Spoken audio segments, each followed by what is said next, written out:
Hi, um, Max. Nice to meet you. So I thought I would actually make a vlog. I wanted to discuss my issue, and a lot of people out there might have it, and I thought it's always good to hear another voice. Um, I have depersonalization and derealization. They're both dissociative disorders. Um, they can be symptoms for anything. You can dissociate for any reason, from anxiety, from drugs. Um, There's a main disorder called dissociative identity disorder, DID, but those usually have alters, multiple personalities, which go along with it. I don't have that. With depersonalization, basically, what a lot of people will say is that they have a feeling of detachment from their body, from everything around them. They feel kind of robotic. They could feel like paper thin, that they're not really there.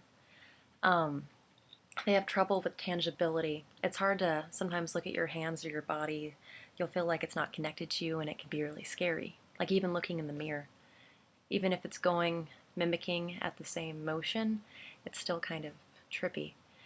Pretty much the way I always described it is I feel weird, and no one can really understand that. But it's pretty much this detachment from the self, this stepping outside of the body, watching yourself from over your shoulder. There's really not a lot of way to communicate that to other people unless they've experienced it themselves. As well, derealization, when everything is distorted rather than just yourself. You can have both at the same time, but derealization, you're very spacey. You don't catch on really quickly. You kind of feel like you're in a fog a lot of the time. Like in the Claritin commercials where there's the women in the fog and they pull back the screen and everything's sharp and contrast and she can see again. With that sort of thing, it can differ from day to day, from hour to hour. Sometimes everything's really sharp and heavily outlined, like in a comic book, or when you first get glasses and you're getting used to it. Or sometimes the colors are just really muted and they can kind of blend together. I've heard of Alice in Wonderland syndrome. I think it's just kind of an offshoot of derealization. Pretty much with that, it's inspired by Lewis Carroll's Through the Looking Glass with Alice in Wonderland, when she goes down the rabbit hole following this rabbit. And, well, everything kind of goes wrong for her in that world. Everything gets larger, she gets smaller, she's in this acid trip. Pretty much with that, derealization can have it. It's called macro and micropizza. Macropizza is when you see everything larger than it should be, and micropizza is the reverse. Sometimes you could feel like you're really small in your chair and everything around you is ginormous, or you're too big for the room and you're 8 feet tall. It's pretty cartoony a lot of the time, or even just distorted in another way where it's normal looking, but altered. Maybe the ground is kind of wavy, or the walls are kind of breathing.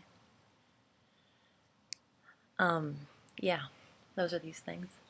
Pretty much the first time I experienced depersonalization and derealization that I can actually trace back to was in 8th grade. They both came at the same time. It was, well, the story's kind of personal, but I mean, I think it helps for others to know that we're going through the same thing, you know? It was 8th grade. I was skipping school. I was always skipping school a lot then. My dad was just very abusive, and I was sleeping a lot for the depression. And so I would never wake up before noon. I'd gotten up and I'm doing my makeup in the mirror. And even in 8th grade, I was very obsessive about it because I had so much self-consciousness. I liked to hide myself. I hear the garage door open, and I hear the motor of my dad's car, and I freak out, and my heart's beating and beating. And my mom, I hear her like drop a dish, and so she hears him. I know he's there, and I freak out because I'm always nervous about what he may do. He's insane. He'd never really hurt me too badly, but you never know. He always had that threat.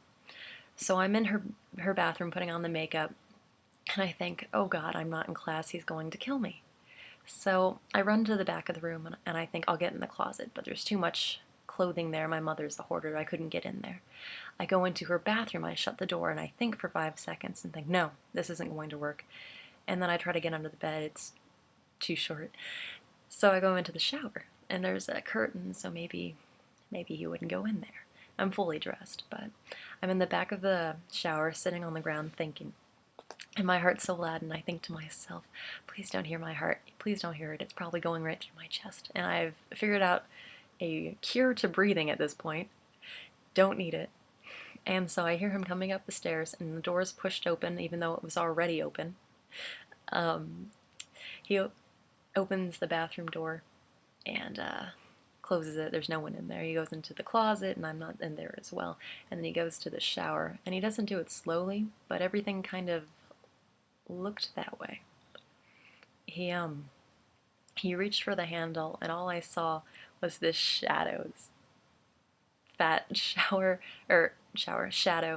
of him and his hair, and I see the door sliding, and then I see this one really tan arm bolt right through at me, but it's slow, like the Spider-Man senses from the Spider-Man comic book. And I'm sitting there looking up, and I'm thinking,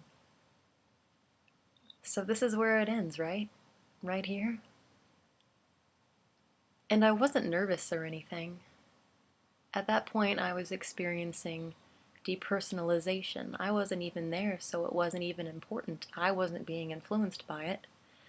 I was somewhere else. I could have been right next to me. I just didn't have a care. I thought, well, this is what's going to happen. And I watched it all really slowly, too. It wasn't even quick. No need to move, really. It was just going to happen. And then I kind of have a little blank. I remember like my hair being pulled. I had long hair. Being pulled. But I don't remember actually getting out of the shower, and then I remember kind of snapping back, and I'm laying on the bed on my stomach, and I hear him behind me, and he's going to hit me. I know he's going to hit me. Who knows what he's going to do? And I hear my mom screaming, and she goes into the door, and she's yelling at him and pulling at his arm, saying, no, just leave, and he swats at her, and he leaves. And that's where I started feeling depersonalized. I was outside of my body. I was withdrawn. When he was gone, I was talking to my mother. I don't remember what I said, but she was so passive at that point from all the years of conditioning from his abuse, she couldn't even really react appropriately or to give me any closure. She just said, well, get ready for class, and then went downstairs. She didn't say it with a smile, but... And so I go into her bathroom back in there, and I do my makeup, and I spend 40 minutes doing my makeup, and I'm just looking at myself in the mirror. I'm just applying the makeup, really heavy too, just doing my eyes, then brushing on the powder. And at that point, my image still felt like me. It was my image. I wasn't disconnected from that, but I felt really, really hollow, really light, really ethereal, like it wasn't really happening, like everything was really a dream. That was all envisioned. And so I go back to school. My mom tells me that she had walked inside with me and we'd signed some papers saying that if he came to the premises to be booted off, obviously. I don't really recall that. But what I do remember is walking down the hallway to go to class. It would have been up the stairs, and I didn't. I was just walking down the hallway, and I was watching as those checkered tile on the floor were kind of breathing, kind of moving. The walls were breathing. Everything was a bit more shimmery. Not like the Twilight Edward guy, but sparkly. And I wasn't freaked out. I didn't think this is unusual. At that point, I just thought something's really weird. It felt like when you're in an indoor swimming pool and everything's kind of choking a little bit. It's really muggy, everything's really warm, and it has that kind of noise from all the machines. And that's how a lot of my memory is. It's like an indoor pool. And the smells and the choked feeling and all of that. And the noise, the hum. But yeah, when I was walking down that hall, I remember hearing it. It wasn't. It was more like a crunching noise, but I heard it, a little quick one, and then everything looked weird. And I've been there for a lot of years, since 8th grade. I guess I was 14, 15, 16, 17, 18, 19, 20, 21. 7 years. 7 years that I can remember. And, I mean, I've had bad days, I've had good days. The bad days are awful. I'll just want to take a lot of children's Benadryl and sleep for a few days. I've signed up for all these classes for school. I have high aspirations, but I always end up dropping most of them, doing poorly in the ones I stay in, because I just existing is hard enough. Just waking up and being is hard enough. I mean, sometimes I drink a bit and that'll let me escape, even though I'm still seeing everything and feeling the same way. I'm less stressed about it. I'm always anxious. But there are good days. I've tried all those little miracle cures, like smoking blue lotus flowers or anything really. In my experience, marijuana has exacerbated it, but it's helped other people. Same with alcohol. They say it can worsen, but it helped me. It's just a band-aid. Basically what I'm saying, though, is that there's moments when I was trying to cure myself that I'd suffered the placebo effect. Everything snapped again and it looked normal. It looked good. It looked right, how it should look.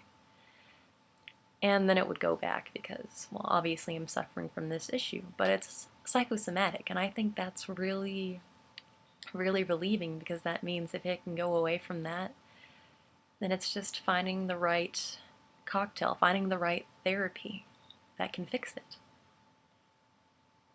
It's possible. It's just a matter of holding on. Well, I just thought I'd send those little words of encouragement. And if anyone wants to talk, post. Bye.